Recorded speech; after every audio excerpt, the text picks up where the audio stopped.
So when the Nagas landed in their ship and their craft, when they crash landed, after emerging from a parallel dimension where Nagas exist as incarnated beings, and where there are conflicts, as there are in many places, they emerged, they escaped the realm of the Nagas, one of them at least, where they incarnate in a parallel dimension. And they traveled from that dimension to this one and landed on the earth, landed here, in the lands that we know to be part of the Aztec kingdom. So the Nagas landed in their ship, crash landed. And when they crash landed, there were many Nagas on the ship. Okay? And not that many, but many. And they basically emerged from that ship as talking snakes here on Earth. The Nagas, which are worshipped still today in India and other places of the world. Right? So there was a Naga empire, the Aztec empire. And how did this happen? Well, when they crash landed, they had their leader,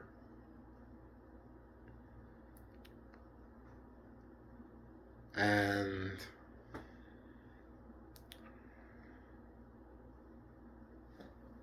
his family. Okay? So it was a family of Nagas, a divine court, if you want to see it that way, of Nagas. Not necessarily divine, but Nagas.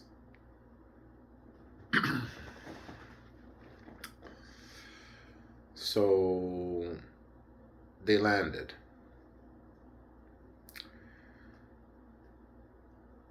And what they did is they approached the people of the land at that time, the snakes. And they spoke to the people of the land after observing them for a while. And they told them that in exchange for being integrated into part of their society, in exchange for being accepted by the humans there at the time, in exchange for a fair relationship, they would serve the people of the land, and this is how it started, the relationship between the incarnated Nagas who landed in the Aztec lands. And these are the events that led to the creation of the Aztec Empire. Okay? So there was no Aztec Empire when the Nagas first landed. And the events that forged the empire and the glory days of the empire, well, this was done under the directorship of the Nagas. So when the Nagas landed, they approached the humans and said, we can offer you stuff. We can tell you the truth of many, many, many things. And give you many kinds of technologies. In exchange, we want to be integrated into the society. We want to be allowed to integrate with you and to teach you. And they created a relationship of trust with the people there at that time. and they revealed great truths to the people. And eventually, an establishment of a culture with the Nagas happened. And they were given a jeweled throne when the Aztec Empire became the Aztec Empire. And when we talk about the victories of the leader, of the emperor, of the Aztec,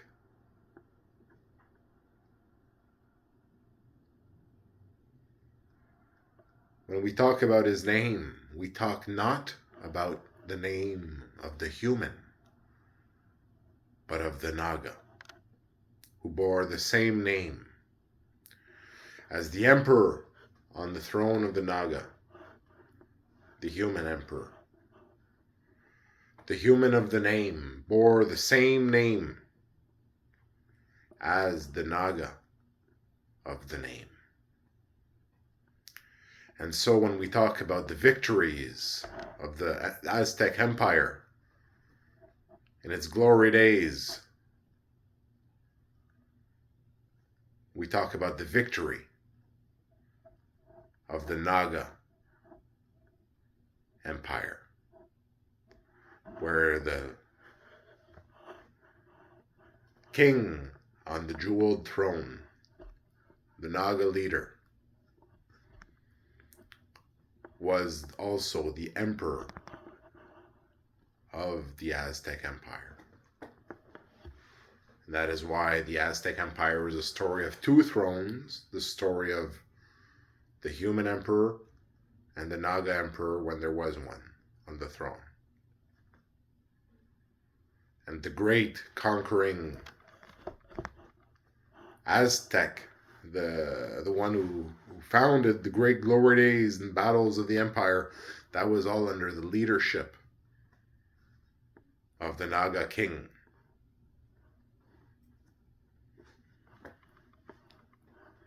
A snake king on the jeweled throne. So when we talk about the victories of those days, when we say the name, we talk about the name that was shared, but we really talk about the name of the Naga king.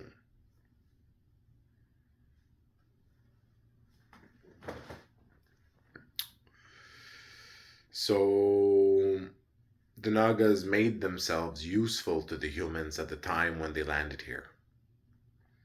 And they did not land with an engineer, interestingly enough. So the Nagas landed without an engineer. They landed with other Nagas specialized in different abilities. As Nagas, even as they are incarnate in the realm when they incarnate different specializations and abilities. Right? And there are different specifications of Nagas. So the one who became the leader had the ability of the leader. Right? Yeah, the ability to lead and to the victorious leader. That ability. Victory. To create an empire. And that's why he was the leader. Leadership ability. So leadership ability is one of the abilities of the Nagas. Right? And it's a specific ability for the ones who became the leaders. And that they can use in different abilities in different ways. So the Naga Empire, the Aztec Empire, and you can call it in different ways, but you see the Aztecs knew the future. So they knew the empire would be called the Aztec Empire, and is called the Aztec Empire. Because they saw the future. They had that skill of foresight into the future. It's one of the technologies that they had. Right? So they had different technologies, but these technologies are limited in some ways. For example, in some of these technologies, you can see into the future, and you can see the events that are taking place. For example, maybe you'll see the event of an atomic bomb, But if you're not a scientist, that's a way of seeing it. Okay, if you're not a scientist or someone who has that kind of mind, you're not going to understand how to build the nuclear bomb, just with the vision of the future. You understand what I'm saying? You'll see the event exactly as it takes place, right? To certain degrees. But to reproduce a technology to a high level, that's more difficult. So, right. So essentially, they came without an engineer, the Nagas, when they came here. So they were not able to build, for example, advanced weapon technologies, all that kind of stuff, technologies at that level, advanced level technologies. But from another perspective, from another side, they had basic other technologies that they could develop, right? So the Naga Empire became also an empire where the Naga were hiding. They had their humans that they trusted that surrounded them, which were the core, which were there circling all around them, and these were the Aztec. These were their people that they had introduced themselves to and that had grown and that has started worshiping the Nagas, the snake gods that came, the right, that led the Aztec Empire. So they set themselves up, the Nagas, as the emperor of the Aztec Empire. And the great victories that we associate to the great leader of the Aztecs, with all his great victories in the glory days of the Aztecs, is actually the name of the Naga, which is the name also that was born by the human empire, so that the name of the Naga would be known in the stories and recorded. And these are some of the great secrets of the Aztec Empire, is that the name of their great emperor, their great leader that forged the empire, is basically the name of the Naga king that was on the jeweled throne at that time, and there was the whole court of the Nagas at that time. So what happened with the Naga court is that the Nagas, when they came into this realm of dimension, okay, they realized very quickly, okay, when they came here, that there was a problem with their reproduction. Okay, so in this realm here, they had a problem of reproduction. So they could exist and subsist and live a good amount of time, a good amount of time here in this realm, right? In that time. But what happened, they could have children too in this realm. But what happened is, past the first generation, you couldn't have children. So they could have children for one generation. So it got to a point where, they tried to keep the sustenance of the Nagas in this realm, the royal family of Nagas that sat on the throne of the Aztecs, but they couldn't reproduce. And there was a degradation of the abilities of the Naga too in the other generations. So you could reproduce in the first generation, but after that it became very difficult. Okay, so the Nagas eventually ceased to lead the Aztec Empire, right? But in the time that they were there and leading the Aztec Empire, they had a relationship of openness with the Aztec people, okay? And with the Aztec people, they shared the technologies of the Nagas, right? And the secrets of God of the Nagas, okay? So the Nagas had the secrets of God, of the Tej, right? And of the story of the Aztec people, right? Because when they came here, the Nagas are connected to spirituality, and one of the Nagas was a spiritually oriented Naga. Okay, so with that came all the spiritual technologies, such as the technologies to become a god and all these different things, the modular Shri, all these technologies that came in. So the Aztec people grew very, very, very, very advanced spiritually. Okay, extremely advanced spiritually. And with spiritual development, you have, the ultimate high levels of development, right? But they didn't grow in a way where they grew, in a technology like we have here today, you know, technology with like cell phones and all that stuff. You know, they didn't take that route because they didn't come with an engineer and an engineer lineage, essentially. And an engineer wasn't born into the story uh, because they had troubles with the reproduction, right? So they never had an engineer born as a Naga into the physical reality here. You know, so remember that they came from a parallel dimension where the Nagas incarnate and have their interactions with other Nagas, right? And there's Naga wars and different things like that. Okay, so uh, yeah, so there was Nagas on the throne of the Aztec, and the Aztec were very advanced spiritually. Okay, so they reached the highest levels of spiritual development because the Nagas shared everything with the Aztec people. So in the Aztec people, you would go into an Aztec city, for example, and then you would have, for example, one building where you would have a witch building, a professional witch selling witch services, okay? Or something like that. Another building that would sell divination services, and this person is able to see into the future and tell you different things in the future. You would have another person that would be able to tell you to speak with your ancestors or something like that, able to communicate with other realms. You know, you would have another village offering a service where they were doing cleansing services to cleanse you of anything that could cling onto you and all that. You would have another building in the city where they would offer a service. Okay, do you understand? They had all the spiritual technologies, and everybody was a master in all the spiritual technologies. So a city would have the specialists in all the spiritual technologies and fields of development, spiritually, all of them. All of these were all fully developed in the cities of the Aztecs. And they had these specializations within families. Okay?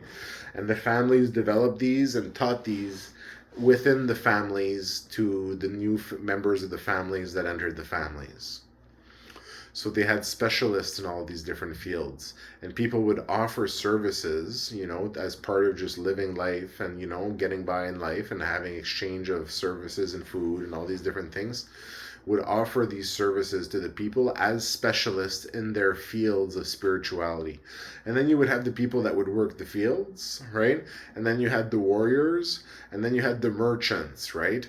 Including all the ones that were doing secret missions as they were away doing merchant stuff, okay?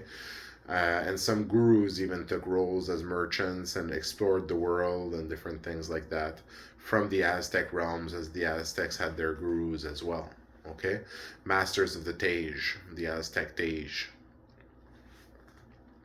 So the Aztecs basically had their pantheon as well of the gods and all that, which came from an understanding from the Nagas and the pantheon and all that. So there's actually you know, a famous picture that you can find on YouTube where you see the jeweled throne with the snakes and the Nagas on the throne. Then you see the incarnation and body, right, of the being that basically puts the bubbles of thought into the story, adding to the tree of the story as it is told. Okay, so the incarnation of the God, and then you have the picture of the God sitting on the other throne, which is the God sitting on his divine throne, which is the incarnation, and it was basically represented by the Nagas on the throne, which are the jeweled throne above the stone throne of the Aztecs. Okay, so it's a complex story of creation of the Aztecs and of the gods and the lineages and how the information was communicated to the people about the gods and all these different things and where it came from. So this version of the gods and of creation story comes from the Naga creation stories of that realm, these Nagas that came in and basically explained and brought these high truths of creation to the Aztec people, and that's why these became the storyline of the creation of the Aztec people, and the Aztec people became, in this way, the people of the story of the Tej, of the Aztec, as they were meant to be. And this is how they basically integrated that story into the story of the Nagas that came and basically gave them their spiritual knowledge so that they would be an empire in their full of development of empire and an existence in spiritual development, in their full reach of development spiritually as a nation, even in the short time that they were there as a nation. And time doesn't really matter in the nature of things, because what they did is they put everything that they were into their gods, and their gods exist, okay, eternal into the system, in the system, doing their thing. And they're waiting, you know, to take their massive role in the Dharma and in the development of the Dharma and the implementation of the Golden Age under the direction of their Satguru and Avatar. Okay, so there's a lot of fun stuff going on right now with the coming about of the Golden Age. Okay, thank you very much for listening to this video on the Zenwara channel.